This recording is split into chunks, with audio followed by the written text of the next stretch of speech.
The objective is twofold for this presentation. Obviously, to receive our first quarterly update or report, progress report on the strategic plan, but also this is the report that we will use for the first quarter evaluation.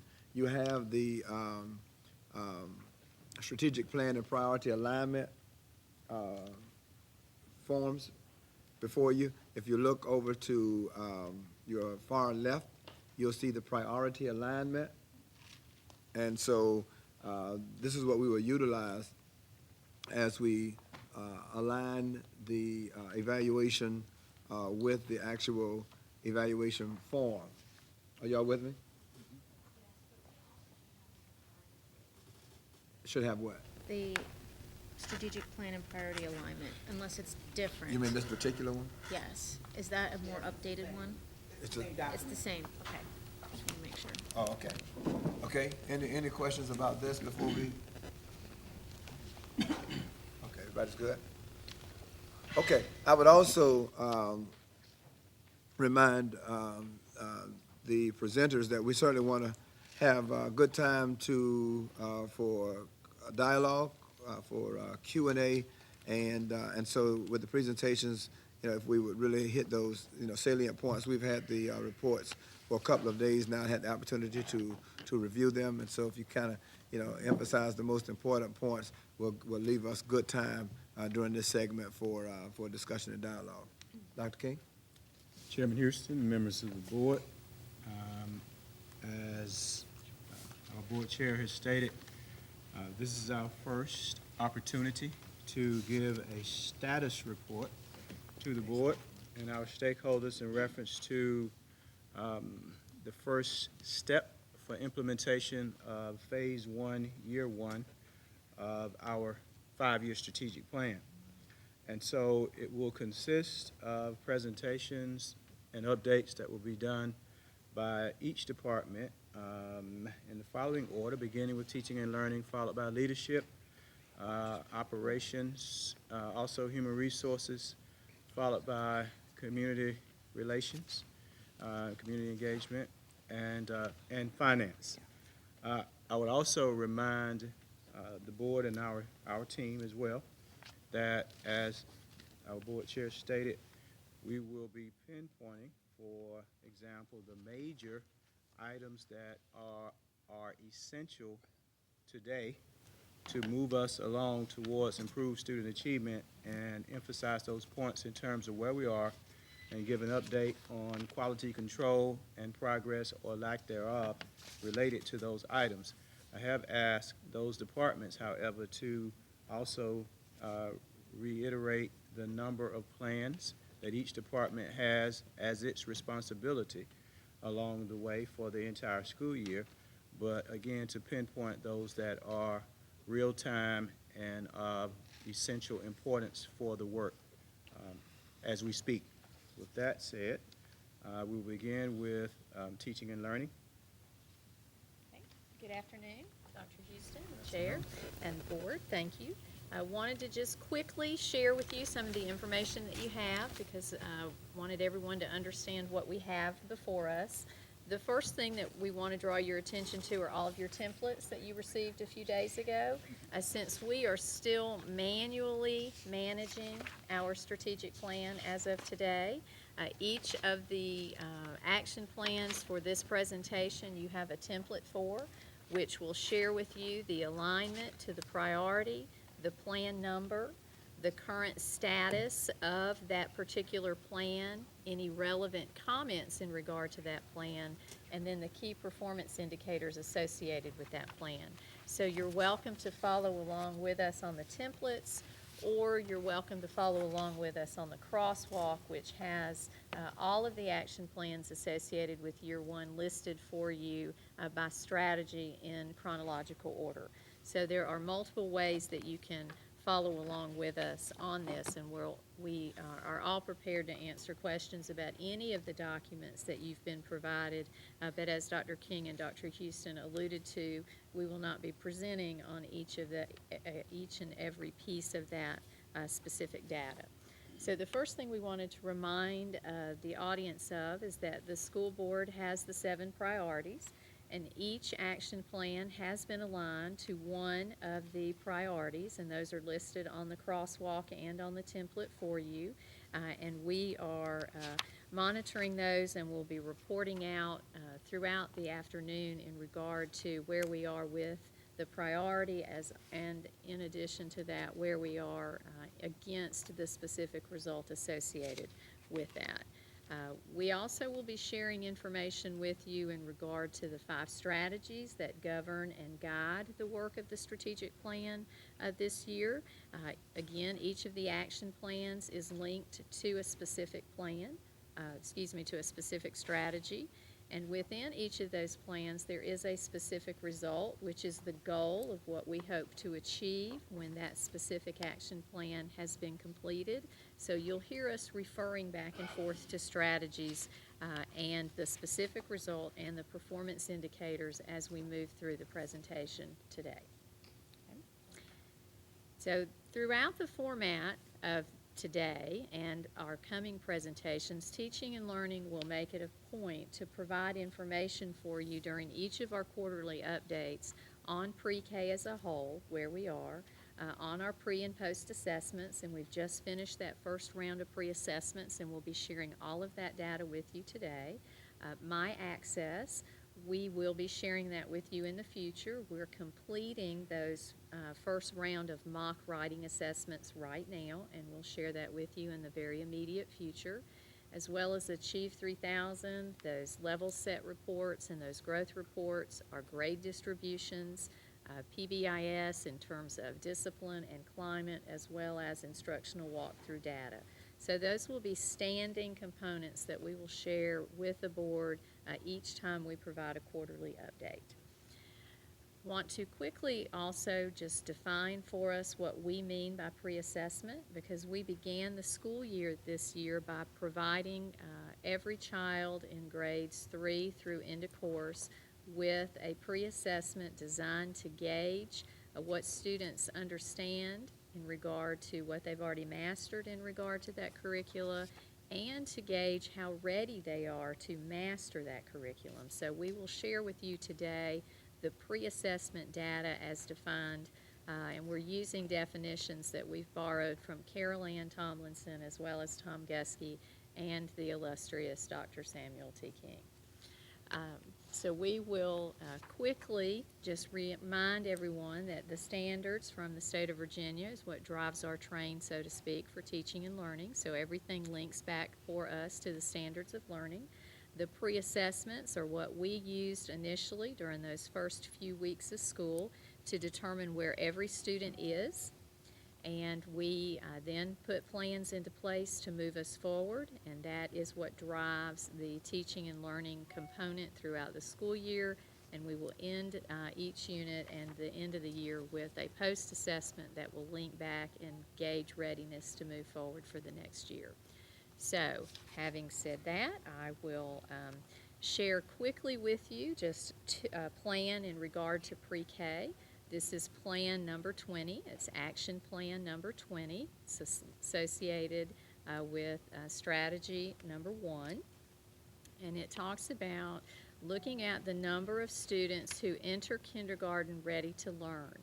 And this year we had some very specific training in regard to our pre-K teachers in grade for 3 and 4-year-olds, and we are in the midst of administering some additional assessments.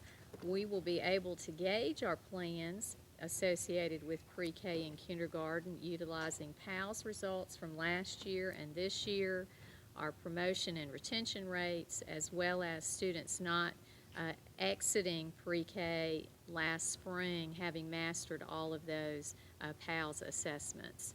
And this particular chart that you'll see shows how our students who are currently in kindergarten, these are current kindergarten students, they exited pre-K in June. These were their scores. What we have done with this, if you'll notice, there are not any bars going across that chart that are at 100%. So that means there are students behind those bars that did not demonstrate that they had either met or exceeded those particular benchmarks associated with the PALS when they exited pre-K. So as of just very recently, we have now caseloads in all of our kindergarten classrooms identified by student in regard to what they did not exit pre-K with, and we have developed safety nets and interventions for those students in kindergarten now. So we're able to monitor students who exited pre-K, entered kindergarten. They are in the process of being administered the PALS assessment right now, and we'll be able to gauge this is how they've done on the PALS at the end of 9 weeks of kindergarten.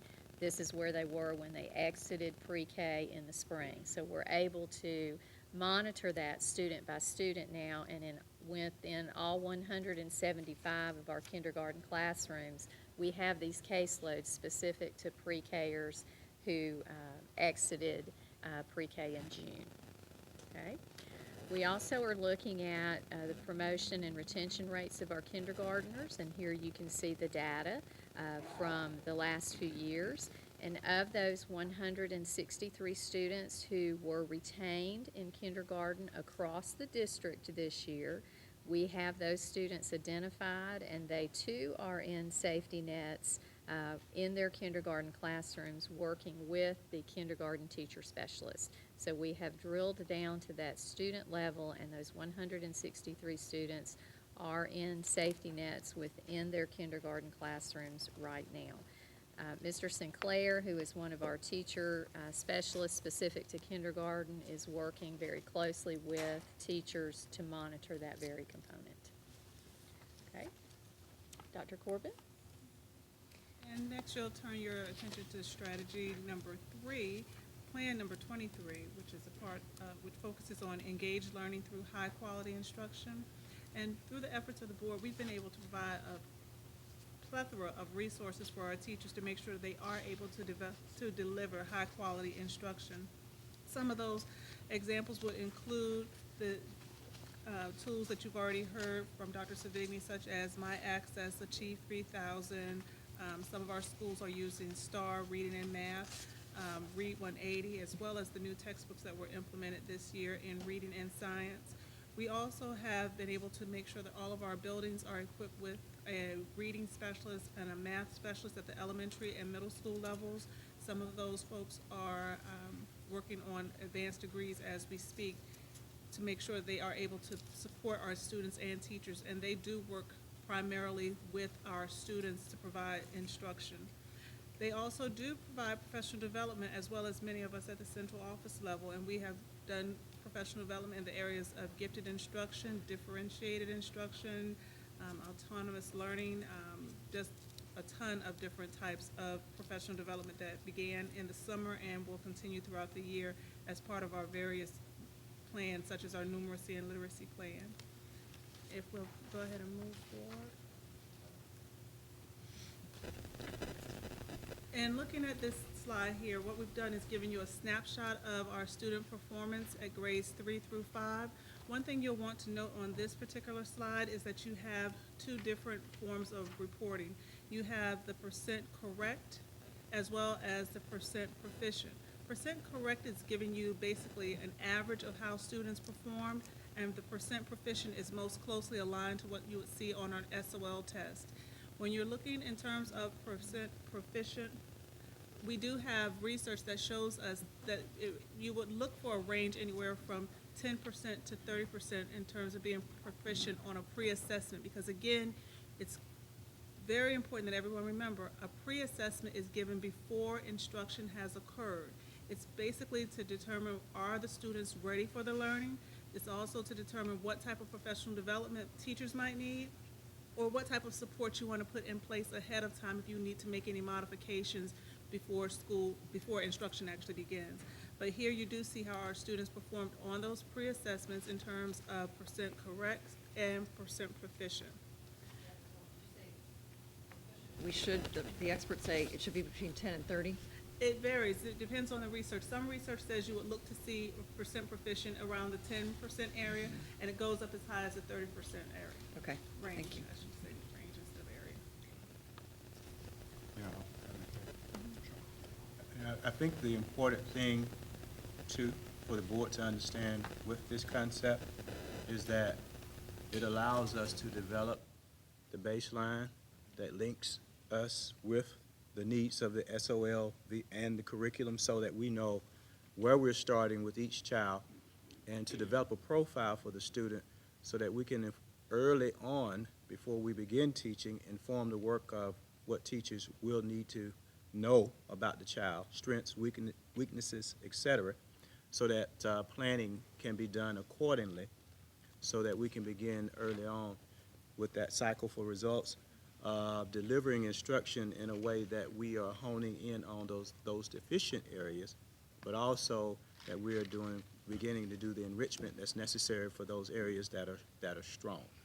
And so that's why we wanted to reiterate the fact that this is a early diagnosis.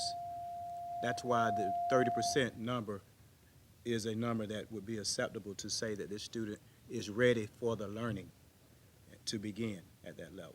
So, Yeah, if you don't mind, I would just note on this page that math, of course, is just very low in terms of percent Yes. proficient. yes. So I can only hope that we are using the right curriculum and applying it correctly and moving it forward so that we are on target with math. Yes. And that's what you're going to hear more about. Okay. And I will say that in terms of the written curriculum, we are definitely using the correct curriculum. What we're focusing on right now is making sure that we're delivering professional development and training to support our teachers. One of the things we did in terms of looking at our numeracy plan was based on this data that you're looking at here, we made some modifications as to what type of offerings we had. We noticed we had a big concern with number and number sense that carried from elementary through high school. So we have professional development, and it's ongoing. We have monthly sessions, there are weekly sessions for different cohorts of teachers that give them hands-on examples of what they can do to make sure that our children understand numbers in different senses. They're able to represent the numbers in different ways. They have sample assessments that they create together, as well as developed at the central office level. So yes, we do have made, well, excuse me, we have made modifications to our plan for the year based on this set of data. I'd like to piggyback on that, because that was, again, in my recollection from the report from the Council on Greater City Schools, was that even down into the elementary school, we didn't have the appropriate rigor, if I remember the terminology, that carried over into the middle schools. And then, and you know that I've talked about this, Dr. Corbin, about the pacing. We see, it had been my experience that we were rushing kids through these math programs too quickly, so that they weren't able to grasp the concepts. And and you've done an appropriate job, in my estimation, in repairing that. And what we did over the summer, with that in mind, we went ahead and adjusted the pacing as well as the course sequence so that we were making sure children were working at the appropriate rigor, but also at the appropriate pace for each child. In terms of professional development, again, with our teachers, we are offering differentiated, let's say this, we offer tiered instruction for students, but we're also offering tiered instruction for our teachers, because we do know that we have a number of new folks who are teaching mathematics in our schools, so we want to make sure we're giving everyone what they need. Thank you. If you'll remember, we provided each of you a copy of the literacy plan and the numeracy plan that Right. has all that professional learning on it for your review.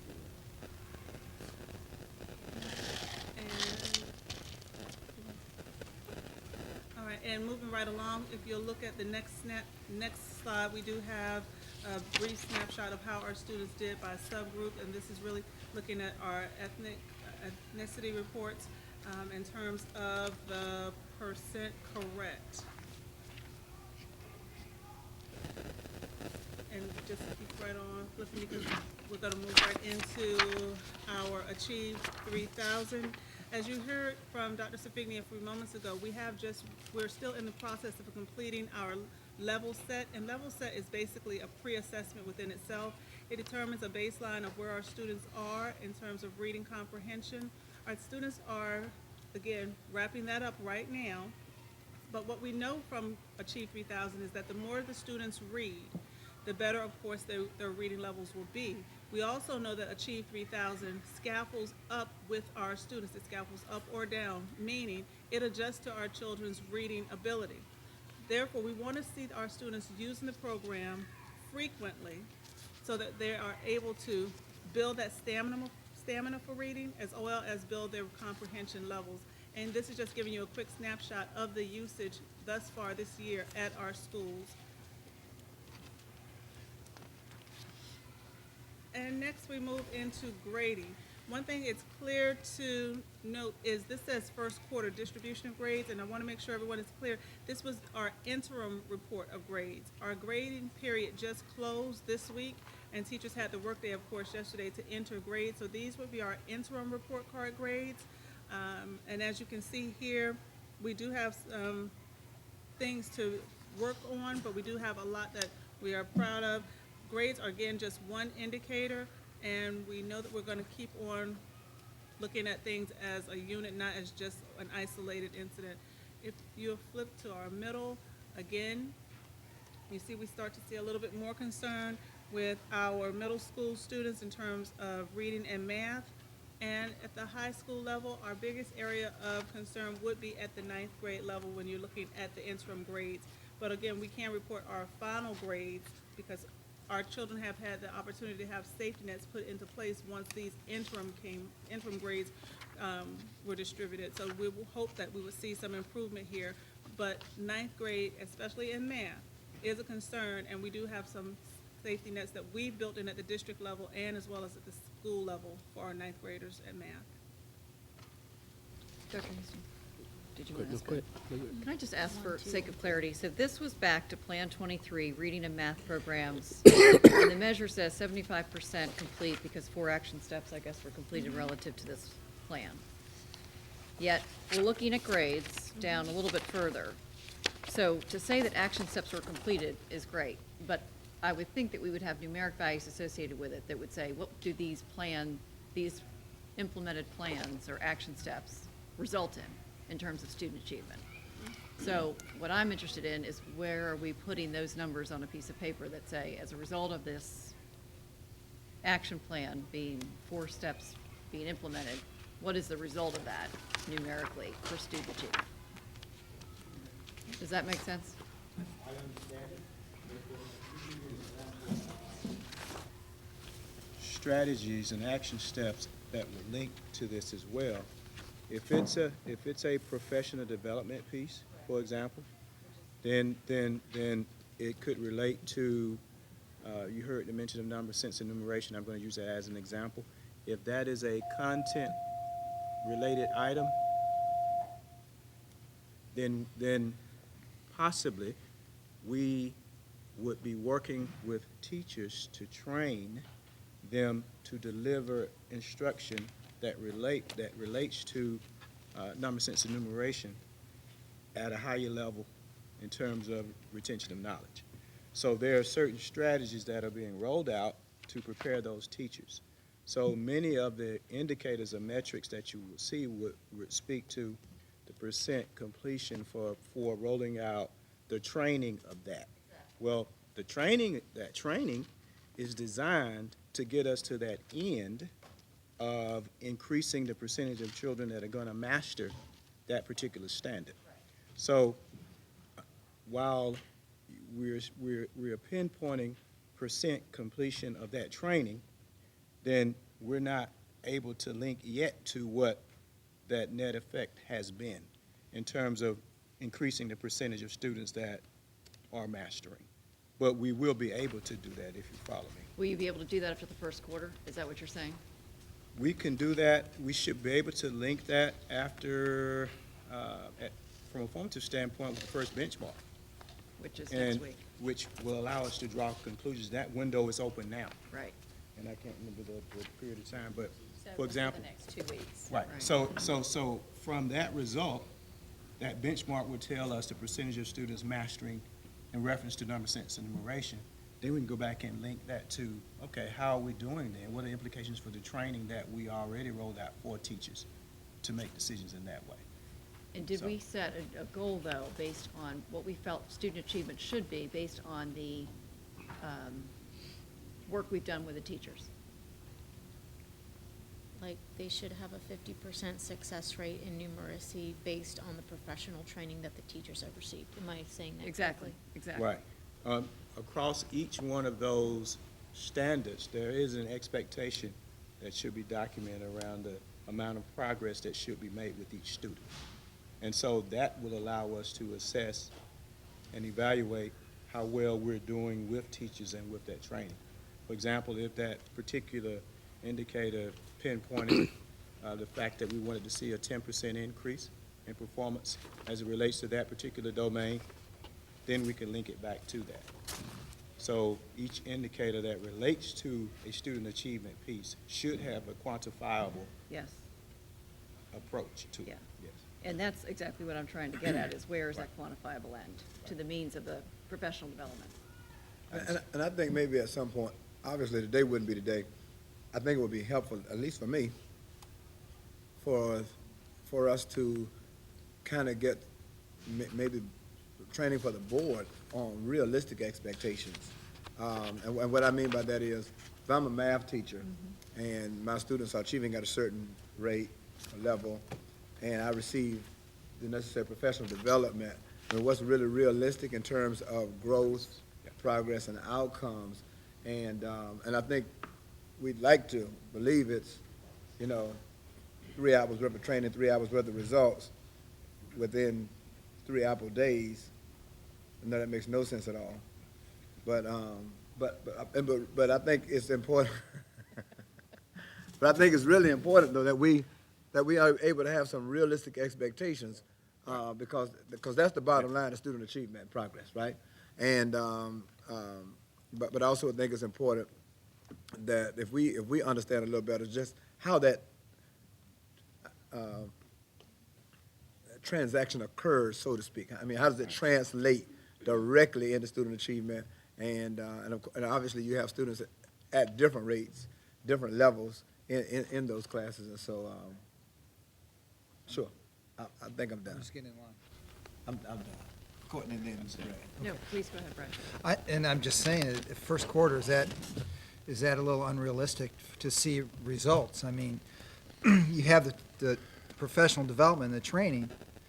There's gonna be some lag time before that the training actually trickles down to the students, and then the students take the end of the course tests and the SOLs. I think that would be more, in my estimation, be a more realistic timeframe to see the needle, exactly. Yeah, no, and I understand that. So maybe, where's the needle supposed to move to? What's that measure? What's the student achievement measure that this PD is supposed to deliver on in what period of time? I think that's in essence truly what I'm trying to ask. And we should be able to gauge that with the benchmark result, tie it back to it, once we get those results back. Okay. Noel?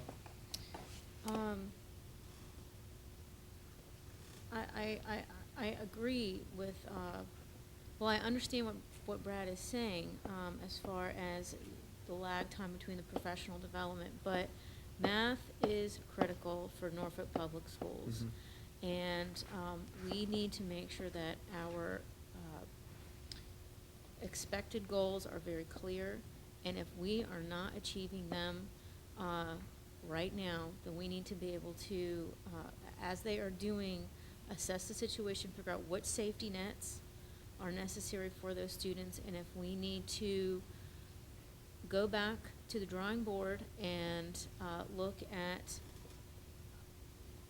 I'm just throwing it out there, stipends for math teachers or extra math facilitators to bring up and close those achievement gaps. Now is the time for us to start recognizing that, because the more they get into the school year, the further they're going to get behind. And I know we're dealing with this on the early stages, but I just want to put that information out there. Okay. Okay, and I think it might help if I can just interject to say that we started the school year with the pre-assessment so that we got a baseline for where every child is. We finished out that window, and then the schools began doing their common formative assessments so that at each and every one of our schools, we can definitively declare where each child is in regard to mastery against the standards. And you've heard mention a couple of times already this morning, and you'll hear, this afternoon, and you'll hear it again, once our executive directors come up to share their portion, that our principals are grouping children by Tier 2 and Tier 3 interventions, which are, even Dr. Balthazar mentioned that during her presentation just a little while ago, so that we can pinpoint where children are in terms of growth. And so the the schools are conducting their common formative assessments and are monitoring that. And now we're coming back at the district level to do the benchmark so we can capture it from that perspective as well. So we're looking at it through multiple lenses to make sure that every single child in his or her growth is being accounted for, and that there's a plan very specific to the needs of each and every child. And the executive directors will share more information with you about that very thing when they share in just a few minutes. Okay? Okay? Good afternoon, Dr. Houston, Dr. Robinson, Dr. King, members of the board. We'll be sharing information with you about Strategy 5, nurturing a culture of excellence, equity, and justice through continuous improvement. And as Dr. Savigny mentioned earlier, we provided information related to the various action plans that support the work we're doing, but our focus this afternoon will be on Plan 13. And so we'll be talking with you and sharing specific information about data and first quarter activities related to PBIS and climate. And so we'll start with Ms. Renee Smith, who will share some information and updates about our quarterly PBIS reports. Okay, good afternoon. One of the things that if you see on, can we go back a few slides? Okay. Yep, just. Yeah. If you look there, we're talking about our quarterly reviews at 75%, the monitoring, and those types of things. And where those numbers come from is the district level action plan. So I want to make sure that that you guys kind of know what's going on with PBIS. PBIS is monitored at a district level as well as within each school building. So the reporting for this section is specific to what we're doing at the division level to support PBIS in our schools. Our quarterly reviews are talking about our district action plan that we actually look at monthly and we monitor. It's also monitored in the schools as well. And then any professional development that is being done, we have a partnership with ODU, the TTAC organization, and there is a schedule for training that needs to occur with administrators and the PBIS teams and the coaches at the building level. And we are in the process of actually rolling that and getting those times secured because we realize that that takes people out of the building. So we have to be really strategic about how to do that to not interrupt instruction. If you look at the second one where it says quarterly monitoring at the school level, and it says next steps are to develop the processes addressing the barriers to student success. One of the things that we do at the district level is actually analyze the data, and we dig down deep into it, and we have an instrument that we use for that so that we can identify any of the barriers to the children being and demonstrating appropriate behaviors within the school setting so that they can receive their academic instruction. So we continue to do that to develop our next steps as we go so that we can develop that professional development, which is in that last section, to make sure that we are dealing with the issues that actually are coming up through the data so that every decision that we make with PBIS is extremely data driven based on what comes from STAR-based and ultimate data as well. If you look at the bottom where it says discipline incidents, the major categories, what we look at the district level as well as at the school level is our out-of-school suspension rates, which we know if kids aren't in school, they're not learning. So we need to figure out a way to keep them in and keep them engaged inside the school building. The other major categories that we look at are referrals for disruption, disrespect, and insubordination, because those are subjective categories. So that is specifically, it has to do with that teacher's relationship with that child and how they have come together in that classroom to determine what's appropriate for their classroom. And so we have to be very cautious with that, and the schools are going through processes to define exactly what those things are and what it looks like and what it sounds like to be able to do that. The monitoring and the review comes in the form of the school's action plan. Their action plan is updated every month and sent to me. I also pop in to meetings as well. And the meeting logs, they also get an agenda with the entire team that was there during that time. So that's also what the professional development participation logs. That's also uploaded into SchoolNet when we do the professional development that is district-wide. And the next set of professional development is this month. The next slide looks at incidents. This is a district-wide. We're looking at discipline violations and law violations, and we're comparing the first quarter from last year with the first quarter of this year. And as you can see in both discipline violations and law violations, there's been a fairly significant decrease in the number of discipline violations. I mean, of course, some of this has to do with PBIS and the training that's going on, but it's also about amended expectations that are out across the district, and the realignment of supports and services. Even in our department, I mean, with everybody coming under the umbrella of student support services, counselors, psychologists, social workers, nurses, it gives us an ability to sort of crosstalk and share information, and if I have an issue, I can get to a counselor or a social worker or whatever with a little more ease. So I think that's helping decrease some of the incidents. On the next slide, we've looked at the major discipline categories: attendance offenses, rule violations, conflict indicators, fighting and law violations. And again, you see that significant decrease from year to year. I mean, these are things that are discussed at the district PBIS meetings, and what we do is we look at the data, and sometimes we'll notice, oh, this is an outlier as well, like harassment. We noticed last meeting, and so we're going to be trying to find some strategies and fold that in as something that we need to. So we're constantly looking at the trends, and we're adjusting as needed. The next three slides include quarterly comparisons from last school year to this school year related to discipline and law violations, but for the various levels. So we'll start with the slide that includes elementary information. And you'll notice the first quarter comparisons for discipline and law. And then we move to the quarterly comparisons for the middle school level, the discipline violations and law violations. And you'll notice the adjustments from the first quarter this year versus last year in both of those categories. And then this slide consists of the high school discipline and law violations for first quarter comparisons as well. Okay, and just to talk about how PBIS and climate goes together and how we're monitoring that. One of the goals on the district action plan, as well as at the school level, is to improve climate. And we're using the climate safety survey that our results from last year and the mean scores to be able to do that.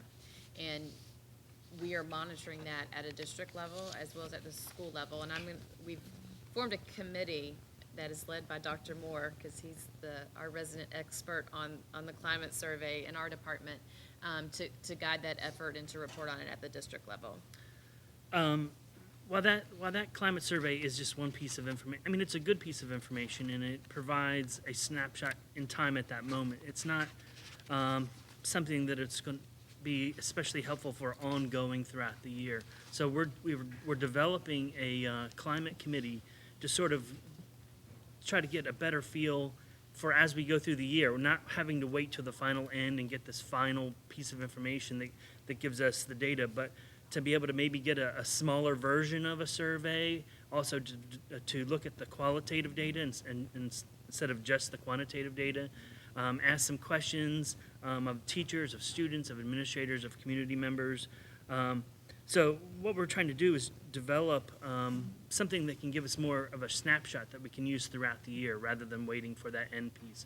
When we look at the literature and the research and we see what kinds of items would be good for looking at student achievement, what kind of things correlate with it, I mean, teacher trust in students, academic press, collective efficacy, safety, student identification with school. If we can find a way to sort of look at that throughout the year and get ahead of it and get some answers and work with those answers to provide solutions, I think that'll be a better than just waiting for that once a year opportunity with that stakeholder survey. I mean, with regard to the piece with the PBIS action goal for monitoring out-of-school suspensions to increase teacher and student sense of safety. We have, of course, we've implemented the tribunal process to sort of get a better handle on what's going on with the with discipline and suspensions and stuff like that. And it's sort of a centralized process. So we're looking at what's coming before the tribunal and what's going on. Let me see. And also with the we've been also working collectively, our whole department, with the the shared governance teams. We've everybody in our department sort of picked a school to partner with for the priority and the focus schools, so that we can get in there and share our expertise. Because when we're talking about instructional strategies, that's great. But if we're talking this discipline and this climate culture piece is the other side of the coin, and they sort of need to work together. So we've been working with the shared governance teams and also working with Madison to provide them extra support, and Lake Taylor Middle, I think, is another one. Yeah. Okay, and then Can I bring a. can I pause you just for a sorry. second? So,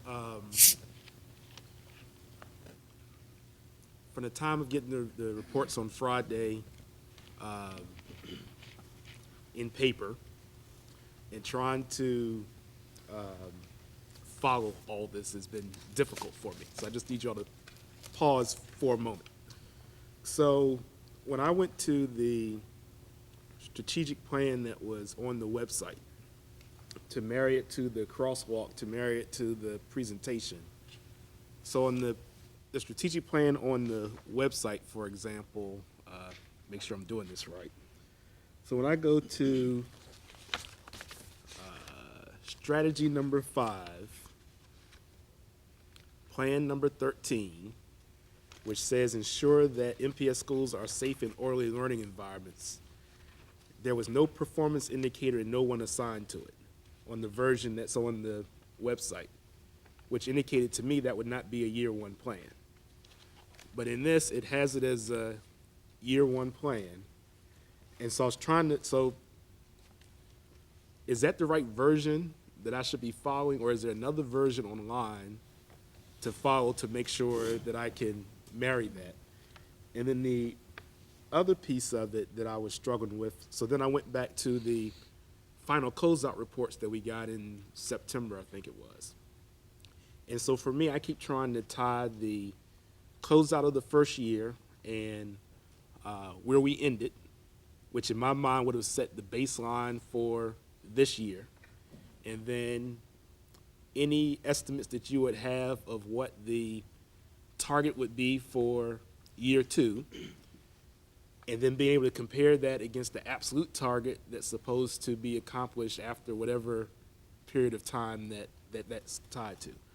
So before you all go too far, can you just help me, because both for Plan 13 and for Plan 9, I couldn't find anyone assigned or a performance indicator, so at least on the version that's on the website.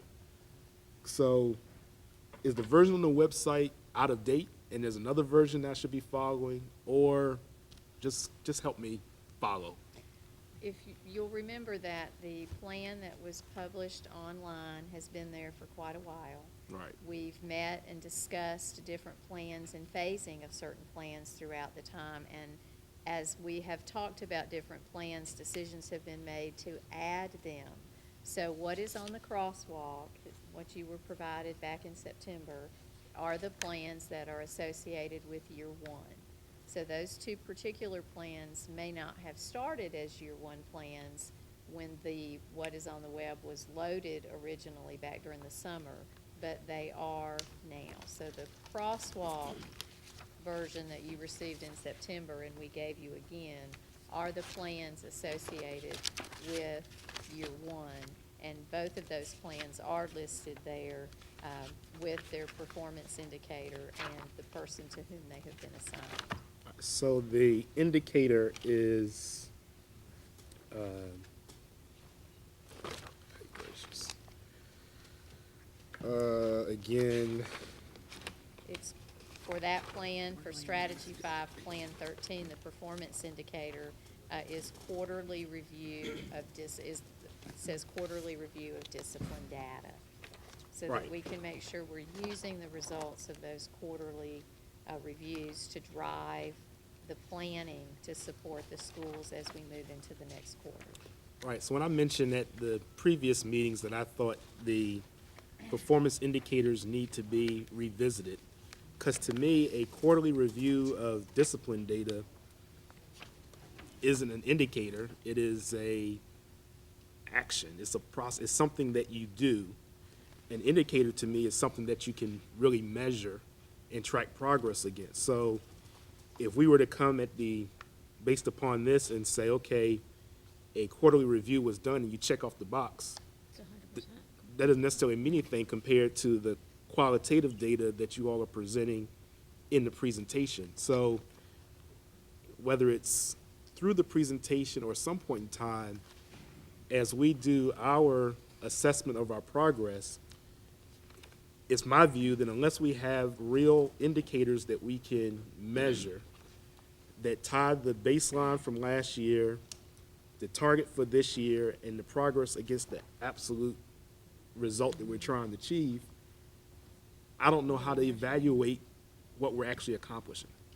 And so I don't know if that's something that will take place between now and next week's meeting, but it's just like like you said, report cards are coming home.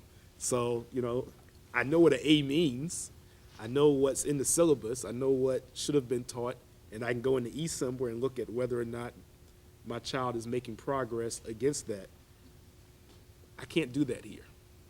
And so somehow I just think we've got to figure out some way to be able to do that here. And maybe it's just me, but I'm struggling with it, and I struggle with it all weekend, and see me over here flipping through paper trying to follow it all is just very difficult at the end of this meeting to say whether or not I know if we're making any progress or not.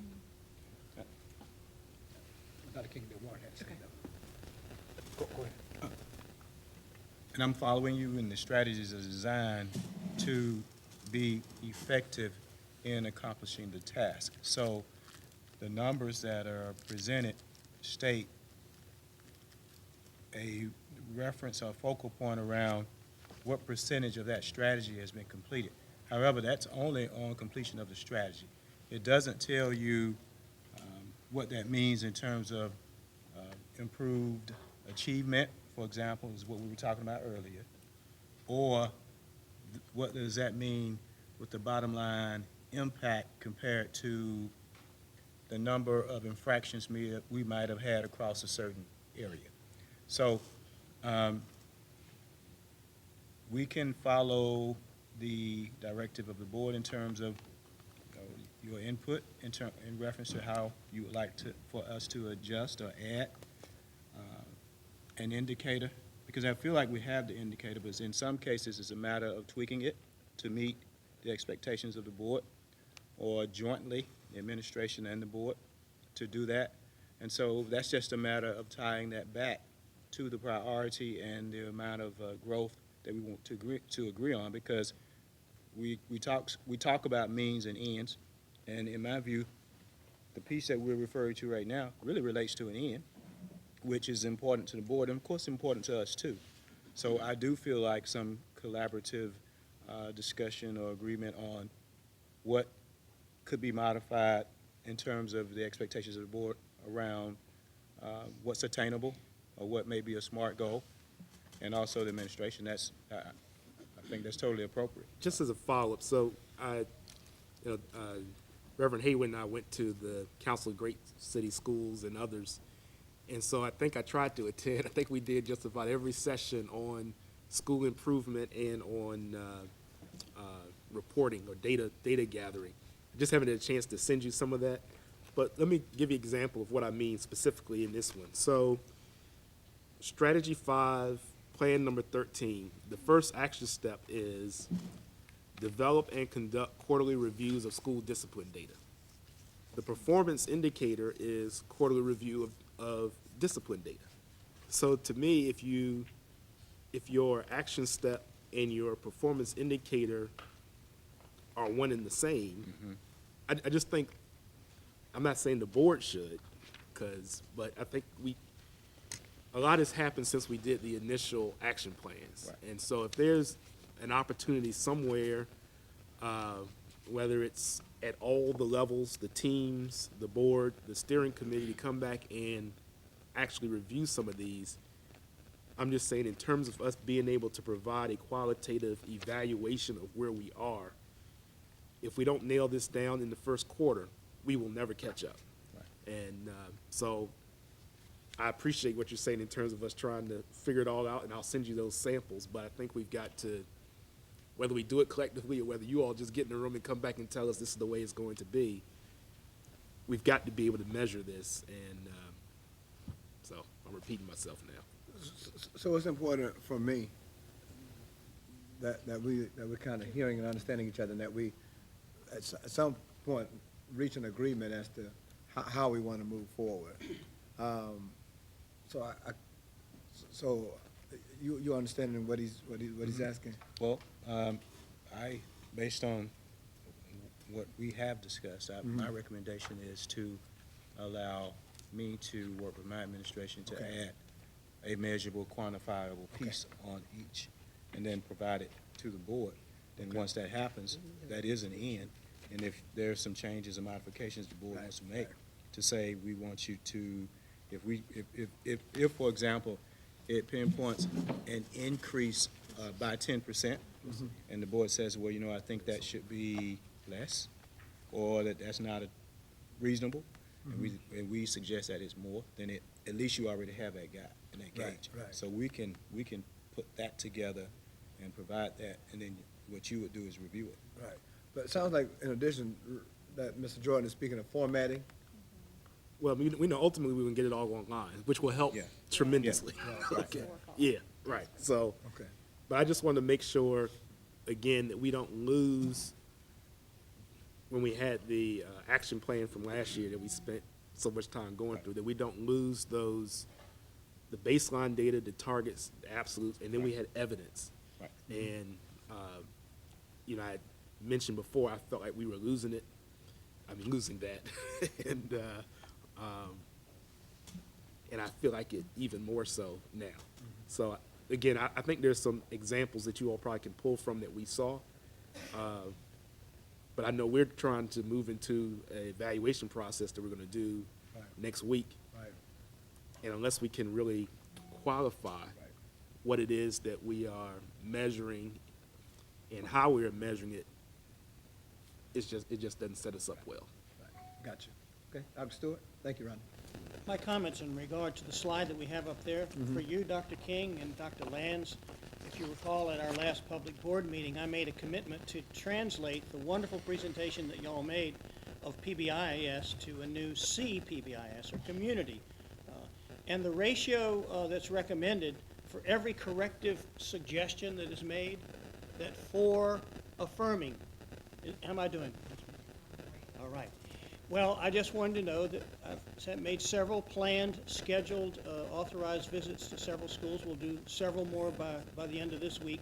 And in every case, I've followed that ratio, and I found while speaking to groups of students, in some cases entire student body, that is working for me, and I'm going to continue that quixotic crusade to implement your PBIS.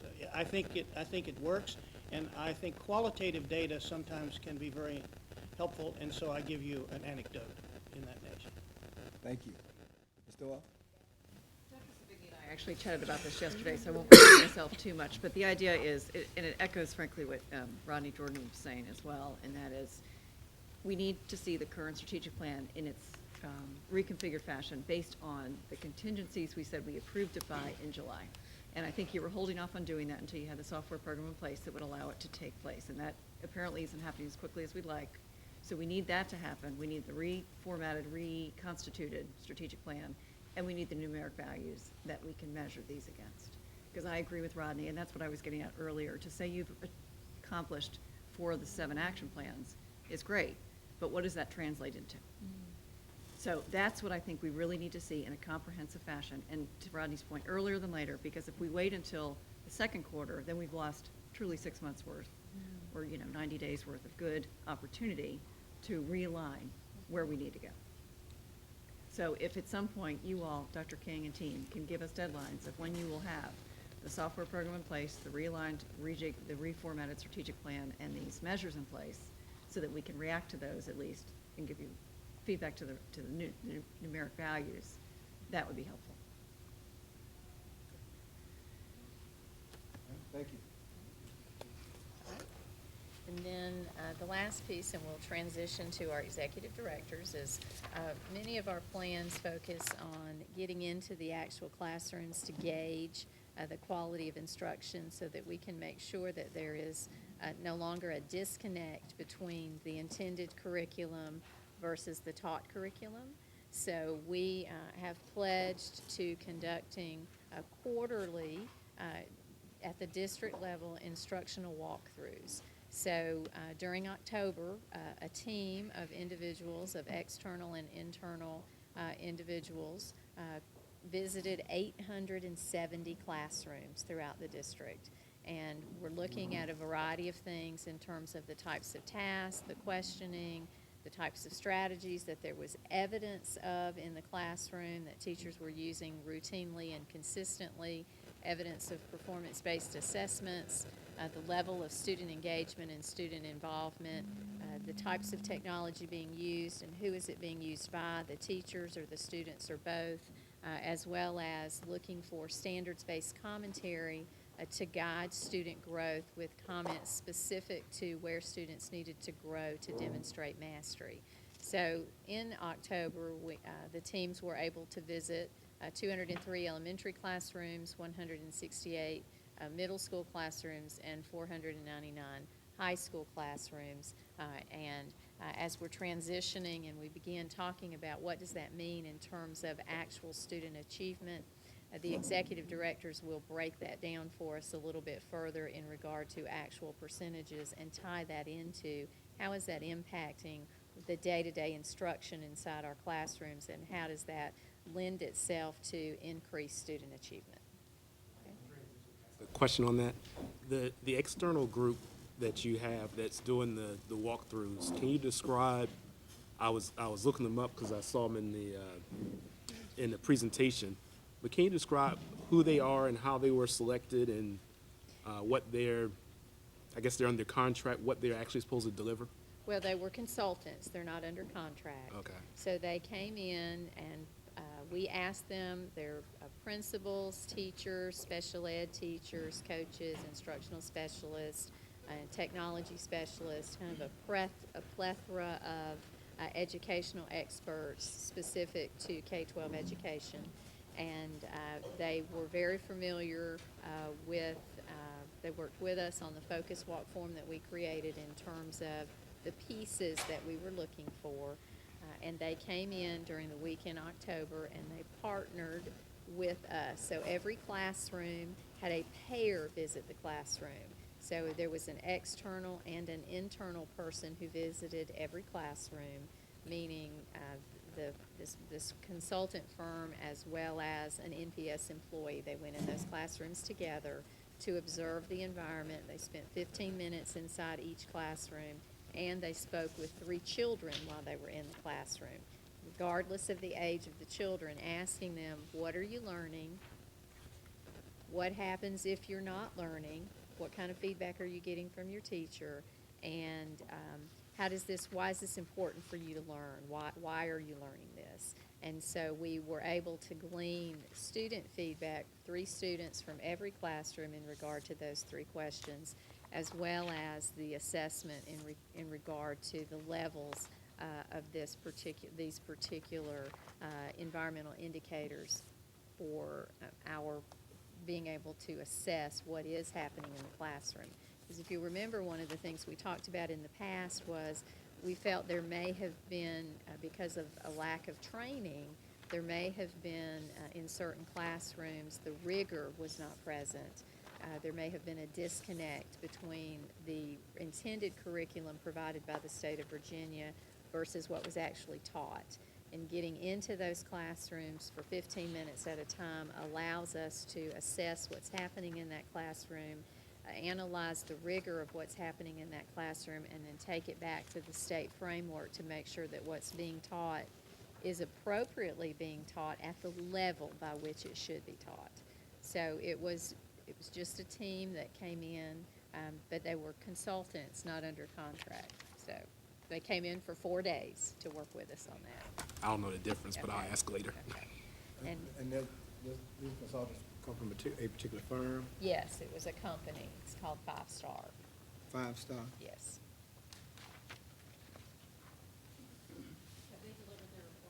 Yes, they have.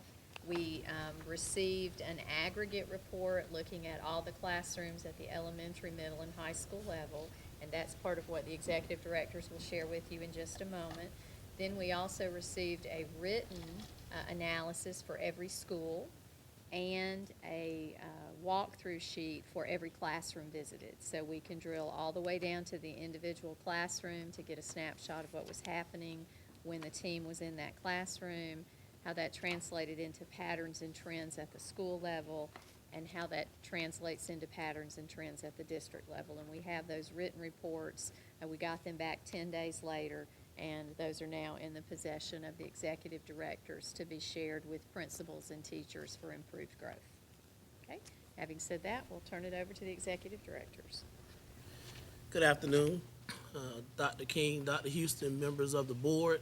It is our delight to share with you the plans that were assigned to our department. We want to focus on the work that we've been doing, as well as our principals and teachers as well. 15 action plans were assigned to the department or jointly with other departments in NPS. Our division, the 4 of us, analyzed our status of the plans as a team, although we've been assigned different levels. And of the 15 plans assigned, we will report that 41% of those action steps are complete. And you're familiar with the strategic plan. You reviewed some of those action steps. Quite frankly, some of the steps were pretty simple to complete. Others are there's zero completion, and we are working on completing those steps. Action steps are ongoing. Plans are blended or interwoven. Nevertheless, we've pulled 3 themes that we've seen consistent in the plans that we would like to report to you today, involving professional learning communities, cycle for results, and of course, we report out about the focus walks and site visits that we go on weekly. The action steps that we reviewed, of course, reflect the ideas of the mission and incorporate the priorities of the board and strategies developed to ensure that we achieve those objectives, primarily involving increased student achievement. And again, we will talk now at each level about PLCs, cycle for results, and then instructional focus walk. And we'll begin at the elementary level with Dr. Malisi. Good afternoon. As Dr. Williford said, we will start by talking about professional learning communities. Professional learning communities are just what it says. They are communities of learning. They can be with adults, children, and so you will notice that everything we talk about today funnels down from the division level and goes down to the classroom level.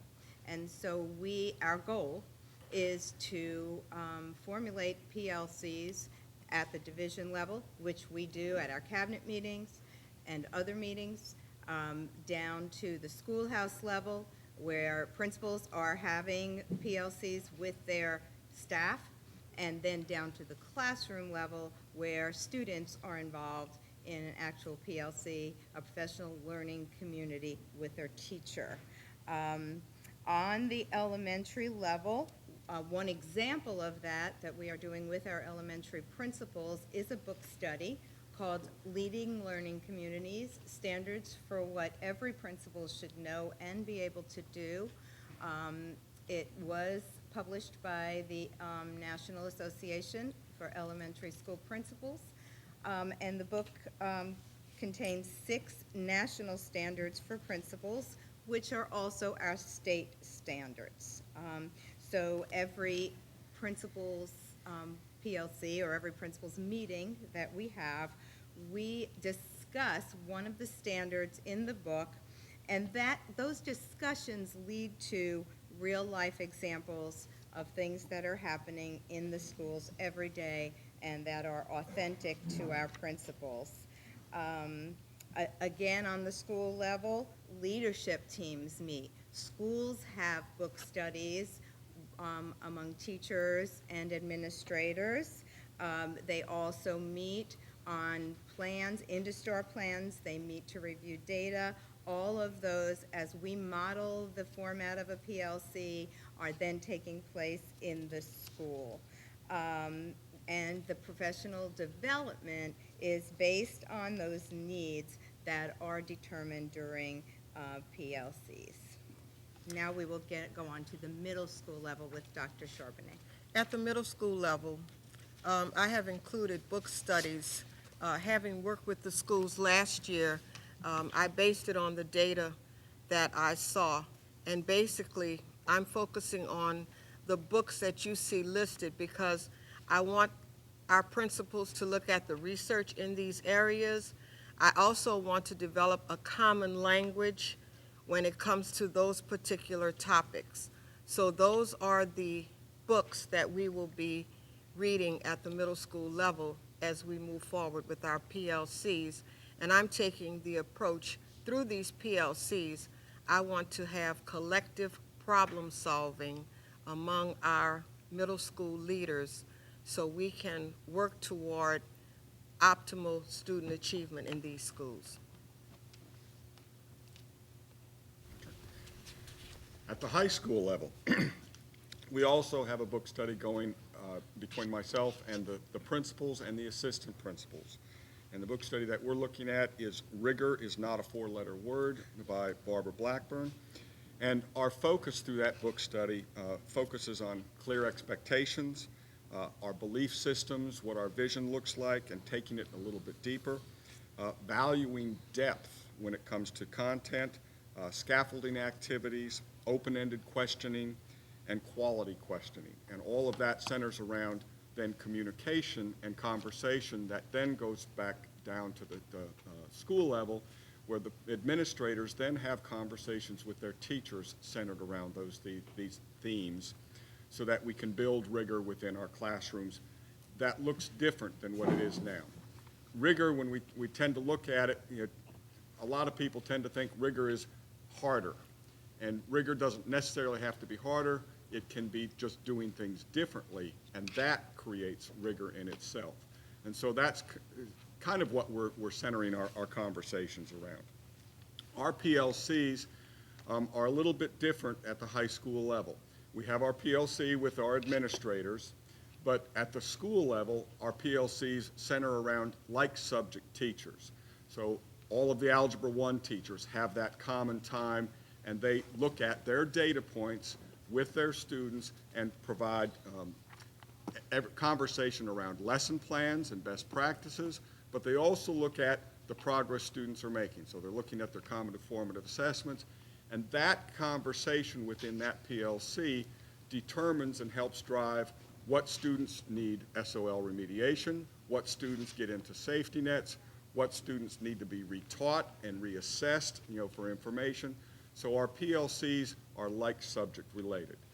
We take our minutes, we create action steps out of that, and we should be able to monitor our progress. Every single time they meet, they should be able to look at what progress we're making with a certain group of students or in general. Okay.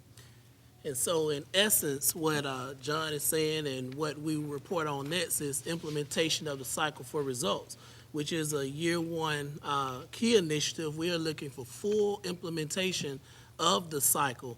We don't want, PLCs are not just book studies, but we actually concentrate on the work through the PLC to include the steps of the cycle for results, collecting and analyzing data, planning and delivering standards-based instruction, conducting balanced formative assessments, utilizing those assessments for data and progress monitoring, adjusting an instruction, and then repeating back for mastery, which John alluded to as well. And if you look into your strategic plan, you see several strategies and plans that mention the PLC model and also components of that cycle for results. And so at this time, we're going to go back through elementary, middle, and high school level to talk about those specific plans and what we're doing at each level to support full implementation of the cycle for results. Thank you, Dr. Williford. And as you know, and I'm sure you know the cycle for results and say it in your sleep as we all do, but the cycle for results drives everything in Norfolk Public Schools. And so on the elementary level, when Dr. Williford and I came in July, we administered to our principals, or we had them fill out a self-evaluation for their schools and to rate their capacity of their schools to implement the cycle for results. They rated each step in the cycle using a 10-point scale. When we compiled the results, they self-rated very high on the first 3 steps of the plan and very low on the second 3 steps, steps 4, 5, and 6, the pre-analysis, the safety net implementation, and the assessment. And so from that right off, we realized what they needed PD on. One of the things that has helped this cause enormously is the new Talent Ed teacher evaluation tool. In that tool that the teachers have received training for and have to meet deadlines of things that they have to turn in for us as teachers do to the principals. The principals have to turn in to us. So far, they've had to turn in goals, a self-evaluation form, and so we have had a chance to sit and discuss with each principal their strengths, what they feel are areas in which they need growth, and goals. I know that in the previous conversation, a lot of you asked about goals, actual numerical goals, and those are being set. We're working with the SMART goal format where goals have to, and the SMART is an acronym and it stands for most everything is, the biggest thing I see is measurable with a time element involved. And so the principals have set those goals. They are also working in schools with teachers to set SMART goals, and we have also taken a little poll and have found that 43% of our elementary schools have students formulating SMART goals. Now, of course, all students formulate goals every year, but now they are in the SMART format. So at every level, and remember what I said previously, it all mirrors. So we're all setting goals that are measurable with a time element involved, and we're doing that from this level down to the student level. At the middle level, we are monitoring instruction using a focus walk rubric It has a lot of the components that we have with the district level, but we find at the middle school level, we need to go a little bit deeper, especially when it comes to engagement, student engagement in the classroom, the depth of knowledge and rigor. We also want to work with this piece in terms of students understanding what they're supposed to be learning in the classroom, and so we're focusing on the learning objectives. The learning objectives need to be clearly stated at the beginning of the lesson and throughout the lesson. Classroom management, that's a very big piece at the middle school level. And of course, assessment. In the book study, you will see that I have a book on utilizing rubrics, because that is a weakness among our teachers and administrators. So we are learning how to construct rubrics and utilize rubrics as a part of every lesson and assessment piece, and then looking at the quality of instruction. And we want to focus on our teachers and their level of knowledge. We don't want them to be 2 chapters ahead of the students. We want to make sure that they have a deep knowledge of the content that they are teaching. So we've been focusing on this type of data through the implementation of our PLCs for all grade levels and all of our content meetings, focusing on data and the PLC process. We're also looking at struggling readers, and that's something that Dr. King emphasized to us before the school year started, and a focus on teaching reading at the middle school level. I have been conducting academic reviews at every school every month, and that is something that our principals and our leadership team members are saying, that teachers have had to go back and look at teaching reading to students who may not have learned how to read, either using phonics, vocabulary development. And so when we have middle school students who are more than 2 and 3 years behind, we have to go back and look at some of these strategies as we move forward with them in the classroom. We're also looking at the enrichment activities for students functioning above grade level, because we have to include them, as Dr. King says, going from the ceiling to the floor. And then our teachers conducting SMART goals for all of their students aligned to the attainment of the SOLs. And in addition, we're also helping our students with their goal-setting process this first 9 weeks. I was in 2 schools today for very intensive SGT meetings, and I was really pleased to see a report that the counselors gave as they are working with students to talk about their individual attainment of their SOLs and how they're moving forward in setting goals for each student as it aligns to the SOLs and where they hope to be at the end of the year. So, a lot of this is built around educating our students and helping them to understand what they have to do as they move forward prior to the testing that will occur in the spring. Okay. With the cycle of results in high schools, before I get into the safety nets, which is on the screen, our roles as executive directors, we focus on 3 different things. We work with building capacity with our administrators and working with them so that they will have the right conversations with teachers or with the students themselves. Then we come back to the PLCs, which I've already talked about in terms of what kind of conversations should teachers be having. And while we've got that in place, we're still working through that process in terms of the right conversation. So I don't want you to leave here today thinking, oh, it's all in place right now. We've built the structure, but we're still working on the capacity and the process, to do that. At the same time, we've got to focus, and we are focusing on, some of the things that Dr. King has shared with the board earlier. We have our standards. we've got walkthrough information now that gives us feedback on how we're doing with those standards. We have walkthrough information or focus walk information that shares information with what our lesson plans and our classroom instruction looks like.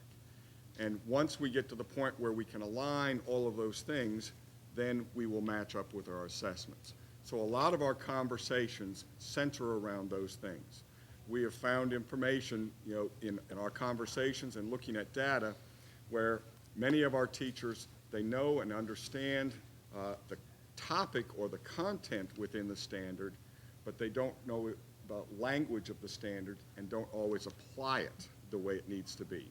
And because it's not applied, when they get to the assessment or even from the classroom to the assessment, while the students know the topic, they don't know how to answer the question because they haven't been able to apply that content knowledge correctly. So those are the major pieces that we're looking at. The teachers understand the content but not the language? The language of the standard. So Right. the standard, the standard may refer to a particular topic. It might Sure. be world history, it may be on a certain content piece. Mhm. And so the teachers are comfortable with it.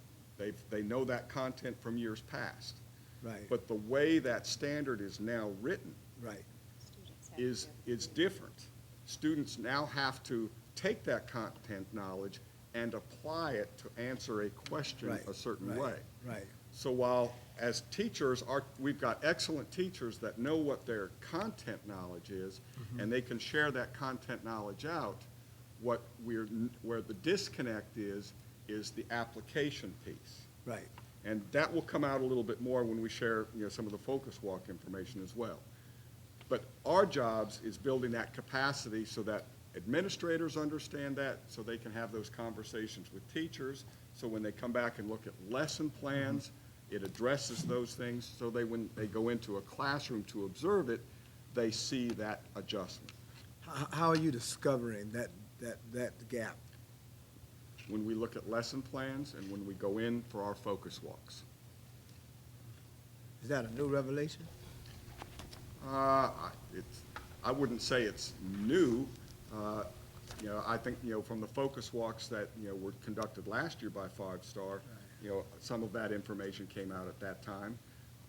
Having it again this year and having the focus walks that we're doing this year reinforces that. Sure. And I think, the conversations we're having with our administrators is illustrating some of that as well. Let me jump in on that as well. One of the things that's helping us know this is that now we have the manpower. There are 4 of us, and we are in schools all the time. And I know I can speak for my colleagues, we're in classrooms all the time. And so we're actually noticing the actual teaching that is going on in the classroom. And Mr. Coleman is exactly right. The teaching is on topic, but it needs to look deeper into the standard and what the students are supposed to be able to do when that lesson is over. Yeah, and I don't want to hold us up, but that kind of goes back to the question Ms. Doyle asked, because we don't close that gap between understanding of the content, understanding of the language of the standard quickly, then getting our students up to speed, and I know I'm speaking the obvious. It's here. critical. It's the bulk of the work we're doing. Sure. And we need to look at all the people one of the things that I thought of again this morning as I went to a school and saw so many safety nets in place. We also have, other than our teachers, there are part-time retired teachers, tutors, other people helping our students and providing safety nets for them. And so, I was talking to Dr. Corbin about what we're doing to increase their capacity to understand the new standards, because even if they retired 3 years ago, they're still needing a little update on the standards. But that is one of the reasons that we've spent so much time talking about professional learning, pushing into those classrooms and into those teacher meetings and those teacher planning periods to provide teachers with real-time training. And while we spent time in months past talking about the lack of training that did not occur for teachers prior to the implementation of the new curricula. Thank you. Dr. Robinson and Dr. Gabriel. Well, And then just Dr. Stewart. Just a real quick comment about that. That stands to reason. When Dr. King made his assessment of the school district, that our curriculum didn't align with the standards. And now that we are aligning the curriculum with the standards, now administrators and faculty need to have the help in developing their lesson plans to reflect that. And I can see where that would be a challenge, and that's why I see there's a lag time in being able to have the data that we want to measure it. And in my mind, the data is going to be the SOL test at the end of the year. We're going to see how this professional learning communities work and the professional development push that forward. Yeah, but to Noel's point, I don't think any of us want to wait till the end of the year to find out. I mean, Because yeah. it's just so hard to categorize a child by a score. But anyways, I'm not going to jump in line. I think Dr. Stewart's next or cut off. Go ahead. Right. You want me to go? Yes, please. Dr. King, wow. When we first met in the interview, you outlined a process in a few sentences. I see in these four individuals it coming true, and I'm really excited by it. I like on page 29 emphasizing the cycle of results, the process by which we want everyone to follow instruction. We're standardizing that process now. You have four people who can be of assistance to the instructional leader at each of our schools. And we have professional learning communities to help each one of us helping every other one of us become better at that cycle of results. And then we have the formative evaluations, the walkthroughs, the observations, and the team basis. We have the language to talk about that. I really see it coming true. And it's to see the four of you sitting there, which was not the case last year, but to see the four of you sitting there with a common language systemically, which is unusual. Dr. Houston, it is unusual to have such a clearly understood and common language of instruction for the whole system being used consistently, and then to have a process, PLCs, to begin to operationalize smaller improvements. I'm about product outcome evaluation, but continuous process evaluation is how you get there. Right. Businesses know that. So this is about continuous process evaluation, and they're in place. I'm going to bring up something when we come to policy, and I'm going to request to bring it up again next meeting when it comes to data requests. But I'm going to lay a book title on you, and I really don't want you to share it with your teachers, and Dr. King, you know it. It is the author that defined the 80s and the author that defined the 90s. Her name is Diana Ravitch, and she wrote a book, Reign of Error.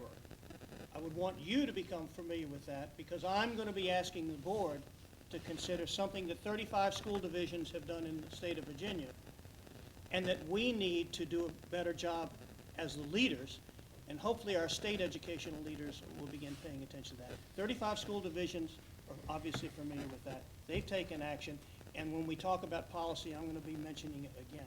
But that's just a book, Dr. King. Again, you've got to do what you've got to do. You've got to work on the product outcomes for what we have right now. But there may be higher ground to go to. Thank you. Thank you. Dr. Gabriel? Reign of Error, Diana Ravitch. That's it. Yeah, I agree with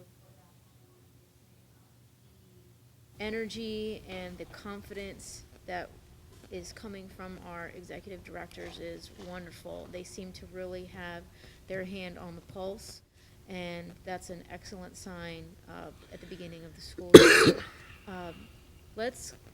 While we're putting a lot of emphasis on our teachers and our teacher professional development and the professional learning communities, let's go ahead and have some of that shared responsibilities and empower the parents, because they are just as responsible for their students' success as the teachers. And the teachers are dealing with class sizes that are 19 to 20 to 22. I'm guessing, many without even assistance. So if we can have some PLCs that incorporate parents, especially for the schools that we are thinking about in the transformation initiative, and giving the parents some books to read or some just basic material, even if it's on where we have a standard for the SOL, the teachers teach this standard, but now we have to make this jump from understanding the standard to actually applying it to a question. Let's empower these parents to take some ownership and responsibility so that they can feel that they're being active participants and not just bringing the kids to school and taking them home and doing their homework with them. The parents. If you look at the IndoStar plans, especially for the focus and priority schools, there's one indicator that deals with parent engagement. The school I just left, their meeting started at 3 o'clock to deal with parent engagement. That's the subject. And so if you go to those IndoStar plans, each one of those plans contains a section. And that school has to define what parent engagement looks like in that community, which is a different twist because we've always had the same definition for every school. This is parent engagement. But our schools are realizing that it looks different depending on the community and the parents, what's going on in that community. So we're looking at parent engagement very differently now. And we're also including parents, and I know we're getting off track with some of this, but I think it's really excellent dialogue in looking at our students who are not succeeding. And at the middle school level, we've created a process and a form, a failure assist form and process. And the first question on that form is, have you contacted the parent about this student's academic achievement? And so we're expecting teachers to become engaged with parents to talk about how students are performing in school. So yes, the parent piece is huge, and we're not omitting it. We're just, right now, this is about the strategic plan, so we're following a format. I hit a nerve apparently and got us off track here, but what I was talking about was three things: what we're doing with administrators, what we're doing with teachers. The last one is what we're doing with students, and that is the safety nets. And at the high school level with the safety nets, we have safety nets in place for math, science, English, and social studies across the board, interjected throughout the master schedule so that all students potentially have access. Students are scheduled into safety net courses different ways. They're based on SOL testing history, so before they even get into a course, if we know that their testing history shows that they're weak in math, in some cases we've put them into a safety net math course as a prerequisite before they even go into that class. Algebra 1 is a good example for that. Based on having failed a course. So if a student is already failed a course or failed the SOL and we're having to recycle them back in, we already know we need to put them in a safety net course to provide them support through this next round. And then the third way is based on current progress in a course. So based on the information we got from the first data points in terms of grades and benchmarks, we can move students in and out of safety net opportunities as well. So we've got multiple different ways that we can provide safety nets for courses. The problem is we've got right now more students that can go into those safety nets than we have safety nets. We could take everything from science, English, and social studies and still not have enough for math right now, which emphasizes the importance of what we have to do in classrooms and classroom instruction so that we don't have so many students that need safety net opportunities. I'm done. All right. Thank you, John. Before we get into the instructional focus walks and our site visits, and which gets us back into the cycle, I think it's very important that we share what we're seeing in terms of student data. And we don't have an actual slide for this, but we're all going on site visits. We're all inspecting what we expect. And we saw data at the beginning of this presentation from teaching and learning in regards to the diagnostics that the students took at the beginning of the year. And we had a long conversation about that. what we need to understand is that in our work, in between the diagnostic and the CFAs that are upcoming, we have been able to look at our schools and what they're doing as well in between, because the CFAs gave us a baseline data to start the year. And if you go on to some of our schools are taking what we call testlets, tri-weeklies. They have bi-weeklies. They're taking testlets that are designed by their teachers to assess the students. And when you look at that data, some of it is in SchoolNet. Some of you have to take actual visits to look at data notebooks that they're keeping, and you would see growth. In SchoolNet, you'll see all of the data that we presented today, and then some schools have gone as far to use the test bank from SchoolNet, and they're creating their own testlets, and you can see growth from math, where we may have been in the single percentages at the beginning of the year, and now we're at 30 and 40% proficient. And so we don't have an actual slide for that, but I know that we all have access to that data, and I encourage you to go back and look at it. It is, even if you don't get down into the standards, you can see where there was no blue and now lots of blue. And when you see lots of blue, that shows growth. And that's what we want to see in our schools. And next or later this month, we'll see that from a division level, so we can correlate if the tests that the schools gave is aligned to what we're giving at the division level. So that continues to inform our work within the PLCs, all within the cycle of result process. So I would be remiss if I didn't add that at this point as we get into more of what we're doing with instructional focus walk data and our site visits. And so I turn it over to Pat. And I was going to interject that, oh, Dr. Houston, I'm sorry. That the board gets what we need today. We're down to, if I'm correct, an hour left for this session. Is that correct? That's correct. And so, Dr. King, if I may, we have operations, human resources, community engagement, and finance and business still left. I don't want to wait until too late to make a course correction or adjustment if needed. And so I would like to see if there are particular areas of interest, whether continuing on with the leadership or some of these other areas that we really want to get answers to. And I'd rather make the course correction while we still have 60 minutes than get to I think we'll be okay. We're okay. Yeah, they're about to close out, and then we've done some matters. Okay. In depth that as these are. Okay. We should be fine, I think. You think? That's a lot more presentations. I know. We should be fine. Okay. All right, so we'll allow leadership to go ahead and finish, and then I would just ask, if you have particular items that you really want to get answers to, if you go ahead and jot those down, and I want to make sure we get to those particular ones. Okay, thank you. Okay, and this is our grand finale, so we're almost done.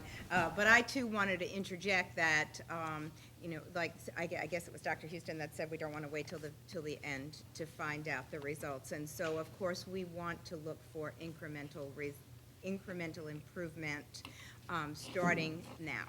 And so yes, we look at the CFAs at the beginning, and there was 0, and then there is data. You can print it out from SchoolNet that tells you the subject area that the school tested and the improvement. You can see the improvement on there, so it is on there, and that's what we need to see. We can't do our job without knowing that there is improvement or that there is not improvement. We're going to talk a little about the focus walks. As Dr. Savigny told you, there was a company, 5 Star, that did visited 499 Norfolk Public School elementary classrooms. And of course, we do our own focus walks on a daily basis. In the focus walks that Five Star did and in their reports, as you see on the slide, they were very consistent with what we're seeing. And they looked for student involvement and student engagement. One of the things they did find and that we're finding is that the classrooms are still highly teacher-centered. And that is something we want to get away from. The stand up in front of the room lecture, the teacher running the classroom, the teacher in charge, and move to the teacher as a facilitator. And this all points to professional development that we will implement for our principals and principals for teachers. One of the things they looked for was high-yield strategies, and they did find that the teachers were using cues, questioning, advanced organizers, but they were not, only 2% were generating and testing hypotheses. And Dr. Gabriel, I had a thought when you were talking about getting parents involved. One of the things that we can do for our parents is to teach them how to ask questions, the kinds of questions that they need to ask children when they're helping them with their homework. And they're not just factual questions. So that might be something we can work on. And so, therefore, with all of this results, we are going to work on professional development, as I said, that will be ongoing to increase the instructional quality, student-centered classrooms, and results-oriented classrooms. At the middle level, 168 middle school classrooms were visited. And I am happy to say that only 39% were whole group instruction. And why? Because what we're doing is embedded at the middle school level. The first month, I did 56 focus walks myself with principals in all of the middle schools, and I modeled a process using the instrument that I've been using with them that is a rubric. It highlights student engagement and talks about what student engagement looks like, what it feels like, and the fact that teachers have to be fluent in more than one strategy. And if that's not on your focus walk, that is not going to happen. This is all about using the rubrics to inspect what we expect. So that's what I've been doing, and I've made engagement one of the top pieces, because if students are not engaged, we can have the best lesson going in the world, and it won't mean anything. So I'm also looking hard at the level of task and questioning. A lot of it is still at the knowledge and comprehension level, even though we have a section that deals with depth of knowledge and rigor. But we also have 90-minute blocks, and we're looking at, did they come in the beginning, middle, or end of the lesson? You're going to see something different depending on the time you come in to see the lesson. So I don't know when they came in because I wasn't with every team in every school. I know I've been in at various times, so I have seen lessons that were more rigorous, that had more depth of knowledge than others. So I'm going to be looking real hard at that particular indicator. The ongoing professional development really needs to happen. I'm seeing issues in classroom management in our schools that I think needs to be addressed. And I also think we need to work a lot harder with our brand new teachers that need lots of support in dealing with all of these issues. And in my academic reviews, I'm looking at the data per teacher and focusing on those new teachers so principals can also be aware of how we can help and support our new teachers so we don't lose another 400 and something teachers this year. Thank you. I completely agree with what you just said. I think it is so critical that we supply as much support, resources, collegiality, whatever it is, to these first-time teachers, because in a lot of schools with new principals, they have a lot of new teachers. So they're new principals and they're mentoring new teachers. So I echo, we can't apply enough resources in my mind because we don't want the drain to happen. So I just wanted to say that out loud. I completely agree, and whatever we can do, we need to do. At the high school level, Five Star Educational Solutions visited 203 high school classrooms, and we have to keep in mind this is just a snapshot in time. Our expectation is we will be doing this all year long, both from the district level as well as school level teams going through. So we should see a pattern develop of a change taking place based on the things that we're doing, whether it's with professional development or whether it's working with teachers and students. What we found from Five Star was that 88% of our teachers in those classrooms visited was whole group instruction. Much like Dr. Malisi said, the teacher in front of the classroom teaching. Our teachers, we have some excellent teachers who are highly engaged. They're 100% engaged teaching that class. But we do have to move to facilitative instruction so that we can get more of our students engaged. Students that are just sitting there getting taken and regurgitate back is not really necessarily getting us through what we need to accomplish instructionally. 83% of our feedback from teachers was considered general in nature, and that goes back to the rigor and answering the applying piece in the content. We have to dig deeper. And then the level of tasks and questioning, 69% at the lower levels of Bloom's. Again, we've got to change the language of what we're doing working with students so that we're getting students doing more analysis, more creating, more evaluation in terms of the learning itself. Once we do that, we'll see substantial growth. It is not all negative. From Five Star last year to Five Star this year, we have seen growth shown in standards-based feedback, effective use of homework and practice, the amount of analysis, synthesis, and evaluation. So yes, that's still the lower level of Bloom's, and it's still not where we need to be, but it is better than where we were last year when Five Star came through. So progress is being made. So it's going to take ongoing professional development around the standards, around the lesson planning, focus on classroom instruction, and then all of it so that aligns with assessment. Thank you. Questions?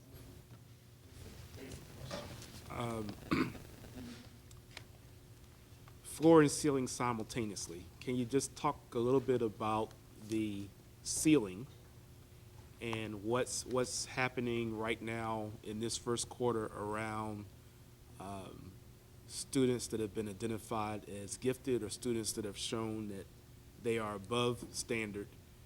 And then so far, I haven't heard any mention of students with disabilities. So if there's any observation or anything that you can share with us in the first quarter around what we're doing to address those two groups, I'd appreciate it. I'll speak on the elementary level, and this actually goes back to, all levels. I speak on the elementary level, but at the beginning of the year, we had all principals come to share with us their master schedules. And in their master schedules, we look specifically for implementation of the cycle for results a month, as well as other elements in that master schedule. In that master schedule, yes, we want to have time for remediation for students who are not learning, and we've got to have time for enrichment for those students who are learning on pace. And then what we were looking for, or what we would look for when we go into enrichment, is that we're looking for teachers to go deeper in the learning, or time for those students to go deeper in their learning, so that we are raising the floor and the ceiling at the same time. Well, at the middle school level, we have increased the honors classes. The teachers have been in service over the summer to increase the amount of AP classes and honors classes across the board, and we have done that. In terms of the students with disabilities, I have asked every school, I've given them a template of the data I want to see. That's one area I'm looking at very, very hard and very closely, in the academic reviews I've conducted. And I want to make sure. It was really amazing today as they broke the data down. In some areas, the students with disabilities outscored the regular students. It was a lesser amount of students, but in terms of how they were proceeding to mastery of the standards. So we are breaking the data down. That's the first piece, and the research tells us that in schools that need improvement, you need even more data than you would need if they weren't in trouble. And then you look at all of that and decide how you're going to funnel it down. So we're looking at all of those pieces, and we're looking at a lot of male versus female data as well for discipline and academics to see how we can support those efforts as well. So yes, we're looking at all of those elements. At the high school, I won't go into the master schedule piece because that certainly is a piece at the high school level too, but the emphasis is on getting the students in the right courses at the right time in terms of that rigor, and pushing them into courses that, even though they may not have as much confidence going into, based on their testing history, based on their academic record, they really should be in some of those upper level courses. So there's an emphasis there. The other emphasis really comes down to differentiated instruction and what's taking place in the classroom. And that has to be, again, part of the PLC conversations that are taking place. King, in the presentations that we have data broken down by ethnic subgroups. Will we be able to get data broken down by these other subgroups so we can also monitor that progress?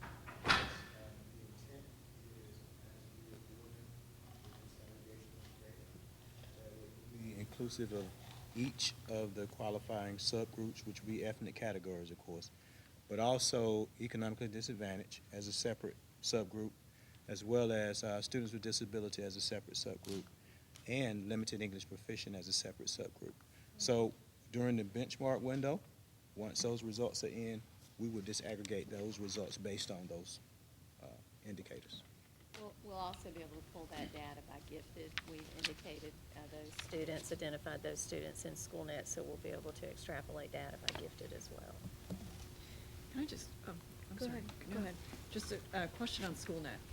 That was rolled out just this year. What is the percent implementation rollout of that? Is it 100%, 80%? How is the utilization of that to date? It was actually purchased by the district 2 years ago, so it rolled out last year, was the year that officially implemented. We are utilizing SchoolNet for all of the district level assessments. Those are all administered through SchoolNet. So in terms of the distribution and the administration of online assessments, it is at 100% implementation, a full implementation, and we utilized that model last year as well. We are at varying levels of lesson planning implementation and creating school-based assessments. We're building that capacity as we speak. The expectations are that lesson plans will be completed within the template for SchoolNet at the beginning of second quarter, and that at the beginning of second semester, schools will be utilizing SchoolNet for all of their common formative assessments. So we are rolling it out incrementally as we build capacity. There's a lot of training associated with that, and even though it did roll out last year, training was not as heavily focused as it is now. We have miles to go as it relates to training. Thank you. Okay. That's a fair assessment. I'm glad to hear it. Yeah. And Right. one indicator would be, if we did not, what you would see in terms of results in a formatted report from benchmarks, for example, would be a color-coded report that shows elementary as a whole. In math, it shows every domain. You would see red, you would see yellow, you would see green, but it would be linked to the domain by subgroup. That's what SchoolNet should do. And so, again, we mentioned that it was in place prior to my arrival here. So it's a tool that we're taking advantage of with moving forward with the training. But that's new. And having to work with the company to come in and provide the essentials based on what the system had already paid for. it was paid for, but not all those components were necessarily there to be utilized because it was not being used. So we're navigating all of that landscape in terms of training. So better off than we were by leaps and bounds, but not even close in terms of where we should be, where we would like to be with training. Excuse me, I interrupted you. When we receive the data on the benchmarks for this upcoming testing set, I would like to get the data for a couple of some of our highlighted programs that we have in the district, specifically Campostella and their STEM program, Rosemont, Ghent. I would like to see Ghent K-8 compared to Crossroads K-8, and I know we're only phasing in the sixth grade class this go around, but I would like to see that compared. Our IB students, our medical science students, and our young scholars. And what I'm looking at is what their benchmark scores are compared to what their SOL scores are. And I know that it's kind of comparing apples to oranges, but at least it's a comparison to show how they are proficient in our programs and when they're judged on a national test, how they compare. So if I could just, when you all do report that data out, I will be looking for that information. Campostella, Rosemont, Ghent, our IB students, our medical students, and I thought I heard one more. The young scholars. Crossroads. Specialty programs. The specialty programs that we offer, the wonderful specialty programs that we offer in Norfolk Public Schools. Yes. Okay. Who's going first?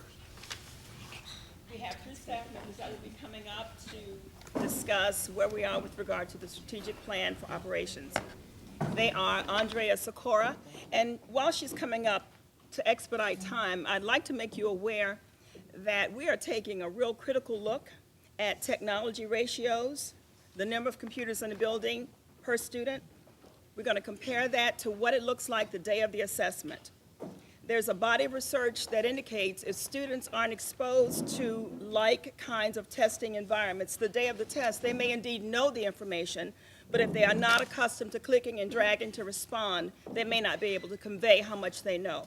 So we have a company, HP, is going to come in and do that for us for free, and hopefully we'll be able to move further toward where we need to be to have all students with the appropriate amount of technology access. We still have a long way to go in technology. Rex Gay is going to talk to you about facilities, and he's going to update you. You know Rex very well. And we have a new staff member, Dr. Chuck Wooding, and he's going to talk to you about conservation as it relates to the strategic plan. Andrea? Good afternoon, everyone. As you know, I've stood in front of you for the last year talking about information technology and all the needs that we have, and as Dr. Simmons has said, we have a long way to go. But what I do want to say is that we, as a department, are here to promote excellence in teaching and learning. And hopefully we're doing that through the use of technology and promoting 21st century skills. IT, technology as a whole, is critical in education today. And we are embedded throughout the strategic plan for the district, and at looking at what our master plan is for the district, we've aligned it to be able to support everything that we are trying to do and moving forward. Part of that is a robust infrastructure, systems and software that supports teaching and learning, and you can see some of the examples that we have on the screen. The use of SchoolNet, Achieve 3000, iStation, email, diagnostic testing that we're doing. Obviously, all of this needs to be done, and it's done through increased bandwidth, a robust architecture that can support these systems as we move towards state-of-the-art technology. What is critical to us and what has been a little bit lacking is that plan for sustainability, because we don't want to get a school or a department where they need to be and then not be able to sustain that as we move forward. Systems that provide cross-collaboration and data integration. We want to be able to make decisions based on our data. And in order to do that, we need our systems to be able to cross-collaborate and make those decisions much more easy, the data much more accessible to us for the decisions that we need to make. A pervasive computing environment. Our students should be able to access their technology anywhere, anytime. And of course, we're moving, or we would love to move towards a one-to-one or a BYOD or some type of a flexible, open architecture that supports whatever it is that we want to do in the future, moving our kids forward. Well, first of all, let me say good afternoon. And Dr. Houston, I heard you when you wanted to shift us again. I think it's something about operations that makes you just want to change the schedule. However, but I saw Dr. King also say, look, we can get through it. So I think we can. However, to support everything we do, of course, you know it wouldn't happen without school construction, without maintenance of our facilities, and of course, upgrades. So to that end, we've embarked on a new process with the city's Public Works Department, which is the PPEA proposal.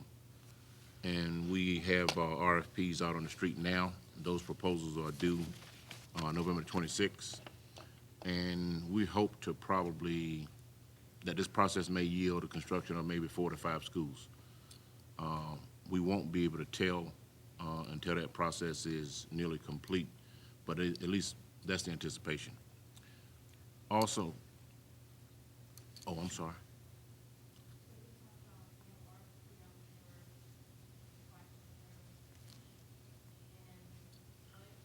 As far as Campostella goes, do we have a confirmed amount of money that we've? I can't tell you that we have a confirmed amount of money. The last discussions that we had with the city, of course, I think there was approximately $88 million. And the RFP has been presented in a manner that would allow different companies and architecture firms to submit proposals to do 1 or more of our schools. Maybe they can do 4 of them, maybe they can get 5 of them. And it's something that we really won't know until those submittals are in, and then we've had a chance to evaluate what we received.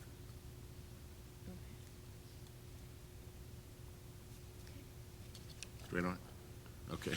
Of course, you all know that our CTE high school feasibility study is 100% complete, and of course, that's a project that is pending funding. We don't, at this point, have an idea of when that might be, okay? And I think from our last building or construction committee meeting, it's been requested that we develop a new 5-year CIP plan. We've done so, or let's say we've started that process as of Monday. And I've done 3 of these in the last 18 years, and of course, everybody knows that we have a MGT study that's a 10-year capital improvement plan, which we have not started on yet because there's no funding for that either. So we'll start the process, or we started the process Monday, so we can go down the road of developing a new plan for the next 5 years. Also, last year, at the time we developed the strategic plan, we noticed that there were 12 of our schools that needed electrical upgrades to support technology. Those upgrades are now 98% complete, and we have a few schools that haven't selected areas where they may need drops, and as soon as that's done, then we'll be completing that area as well. Going back to the CTE high school, and they conducted the study, do we have a designated person that's working on grant funding or looking at funding sources? I think between Dr. Savigny and also, what about Dr. what's the principal's name? The one that we just.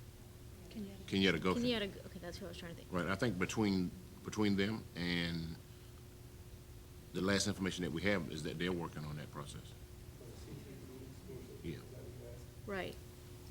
Like, if they're looking for grant money or the proposals or? Yeah, they're working on that process with the Greater Norfolk Corporation. Okay. Yeah, Right. Yeah, and that's not necessarily for grant funding as much as, you're talking about new construction is what we have agreed upon, to the tune of almost $80 million. And so, one question has been for a gentleman to do that work for us, to the gentleman out of Chesapeake? That's what it's saying. Oh, That's I'm what the sorry. governor That said. is, you're absolutely right. So the big question has been, where's the money coming from Right. for that school? Which is obviously not a part of these 5 schools. And so we're really trying to see how to keep this train moving, to be quite honest with you.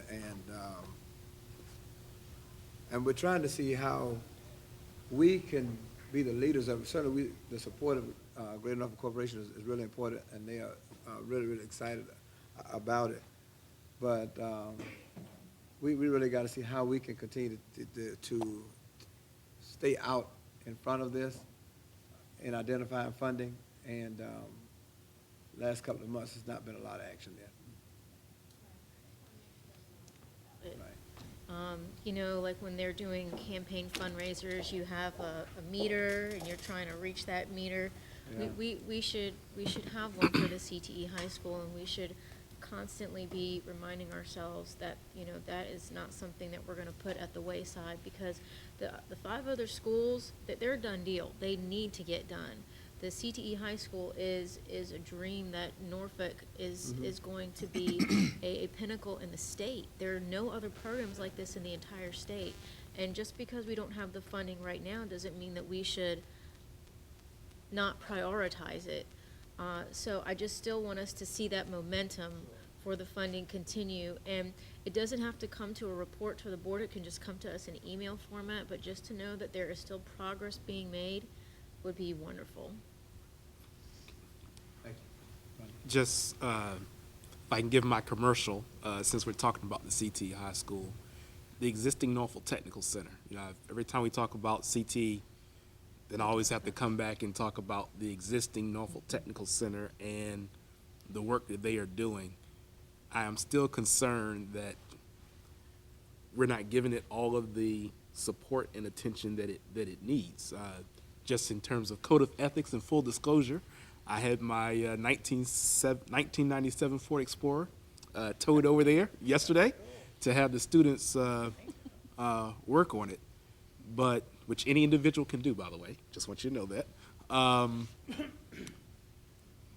But I'm concerned that the solid programs that we have there, the nursing program, I think we stopped the horticulture program, that we not allow Norfolk Technical Center and the good work that it's doing with our students kind of just degrade while we chase the big dream. And I'm all for the big dream. But I just want to put that out there again, because I think that they could use greater support than what they're receiving right now, in my opinion. So, Greater support in what way? bandwidth, staffing, sustainment, promotion of the program. I think they're back in, you know, each year we do the volunteer to participate with the mock interviews, so I think that's happening again in the outreach. But I think one of the things I'd asked for and we'll be requesting for, take your delegate or your legislative person to school day is that site visit at Norfolk Technical Center. And so if you get a chance, if others like to join in there, I think you'll get an opportunity to see a lot of the great things that they have going on.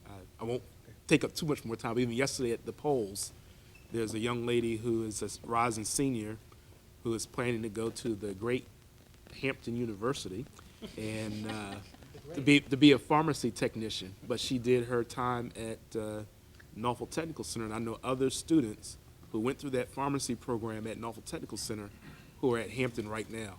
And so as we say we want to prepare children for career readiness and success, I think we have a jewel there. We just have to make sure we keep polishing it so the number of students that we have in the district that can take advantage of it continue to do so. If you want another anecdote, the son of an employee of mine would not have graduated high school unless it was for the Norfolk Technical Center. He got in the HVAC program, and when he got in there, he knew he had to have certain grades to get in there, and then once he got in there, he went from C's and D's to all A's and B's in his regular classroom. So I agree with you, Roger. We need to make sure we keep our foot to the floor on that one, too. Thank you. Stewart? I'd like to make a statement and a request, to reaffirm a request to Mr. Gay and Mrs. Sikora prior to Dr. Wooding going, but I don't want to cut into Dr. Wooding's time. So have you all finished your presentations, or you got more to say? Okay. Because Don't ever give him a way out. I'm so excited to hear what we're doing for conservation and recycling and all, but I had the honor of being added to the construction committee and made a very special request to Mr. Gay, which I'm sure he could almost immediately have completed. That request is really for information so that we can do our due diligence, and that information is not requested until after the DeYoung group makes its final report. I really don't want it until then, because I don't want in any way it to contaminate it. And you know that report I've requested, which is the simple listing of schools down the one side, and then maintain them, improve them, or blank, to give us some additional ways of looking at how, as we plan our next CIP operating budget request. I made that similar request at our next meeting of Ms. Sikora. The reason why I'm making those requests and now emphasizing this is I really don't want you to present that until after the demographic study is completed, because this is just going to be additional information as we sit down to craft a coherent operating budget CIP. But it's critical, and if there's any complications or any further explanations, but I don't even know the categories to ask Ms. Sikora, but I know that one would include PCs, one would include servers and whatever other folks. But I'm only requesting that, and hopefully the board could receive that after the demographic study to further enhance our judgments that we're going to have to make. And so now the anecdote. It would be terrible if 10 years ago Norfolk had put a lot of money into facility and then closed that facility for further use. If that were the case 10 years ago, if that has ever happened in the city of Norfolk, I want that not to happen during the time that I'm on board. Which facility are you talking about? No, this was a scenario that may have occurred in years past, long before we were part of the school board. Anyway, I want to second the statement for the CTE. We have a great strategic plan. We have great strategic thinking. We have great vision and dream. I think we should be able to start talking about CTE and how that helps us realize that dream in long term, at the same time following the demographic study, following these two reports and whatever. I think we could weave it into the dream that we have and begin looking at it as a budget item, operation budget and CIP. That's just a thought. Thanks for listening. Thank you. Good afternoon, and thank you very much. In response to your thoughts on conservation, from what I understand, the Little Creek Elementary School project, window project, is requiring that those windows be energy conserving, and so we're looking forward to that. Contractors are being asked to, I'm sorry. Contractors are being asked to make certain that their proposals will include going green efforts. The system is now using solvents. Can you hear me now? That are green oriented, and we have elementary things like bins that for cans and plastics and those types of items. One thing I have not yet discussed with Dr. Simmons is a project that I think may be of benefit to us, and that is conversion of some of our fleet from gasoline to natural gas, which also will have an impact, less impact on the environment. So hopefully we can discuss that soon, and she will be amenable.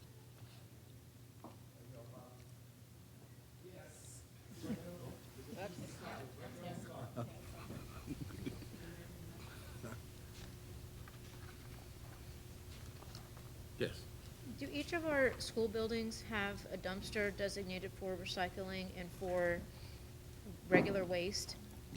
Yes, those bins are for that purpose.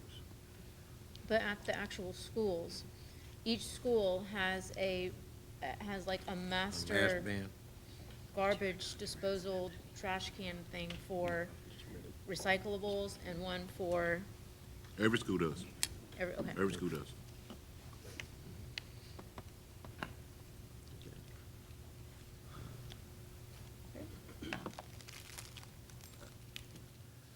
Okay, is that it? I'm finished. Okay, any other questions on risk management? We would like to emphasize the fact that, as it relates to conservation, our newly built Crossroads Elementary is on the verge of receiving the gold level certification through the United States Green Building Council. So that is considered a green building. Yes. So we wanted to share that with you as well. Okay. Thank you all very much. And we'll pause for a minute.